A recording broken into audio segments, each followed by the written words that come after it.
조선 역사상 가장 비극적인 왕을 꼽으라면 단연 단종입니다. 겨우 12살의 왕위에 올랐다가 3년 만에 쫓겨나고 17살의 어린 나이에 사약을 받았으니까요. 더 가슴 아픈 건 그를 죽인 사람이 친숙부였다는 사실입니다. 세종대왕의 손자로 태어나 모든 사랑을 받았던 아이가 어떻게 이렇게 비참한 최후를 맞았을까요? 단종의 이야기는 권력 앞에서 혈육도 소용없다는 슬픈 진실을 보여줍니다. 1441년 왕세손으로 태어난 단종은 어려서부터 총명하기로 유명했어요. 할아버지 세종대왕이 특히 이 손자를 아꼈습니다. 이 아이는 범상치 않구나. 세종은 손자에게 직접 글을 가르치고 제왕학을 교육했어요. 세손의 이름을 홍이라고 지어준 것도 세종이었죠. 그런데 단종이 태어난 지 3일 만에 어머니 현덕왕후가 산후병으로 세상을 떠났어요.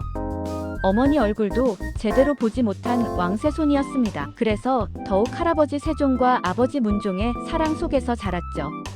하지만 1450년 단종이 9살 때 할아버지 세종이 세상을 떠났습니다. 이듬해 아버지 문종이 왕위에 올랐지만 문종도 병약했어요. 문종은 동생들과 황보인, 김종서 같은 중신들에게 어린 아들을 부탁했습니다. 특히 둘째 동생 수양대군에게 신신당부했어요. 아우, 조카를 잘 보살펴주게. 하지만 1452년 즉위 2년 만에 문종마저 39세로 승하했어요. 그렇게 단종은 겨우 12살에 왕이 되었습니다. 어린 왕을 보필한 건 영의정 황보인과 좌의정 김종서였습니다. 이들은 문종의 유언대로 단종을 지키려 했어요. 특히 김종서는 육진개척의 영웅이자 조선 최고의 명장이었죠. 70세의 노장이었지만 여전히 정정했고 조정에서 가장 큰 영향력을 가진 신하였습니다. 전하, 소신들이 계시니 염려 마옵소서. 하지만 한 사람이 이를 곱게 보지 않았습니다. 바로 단종의 숙부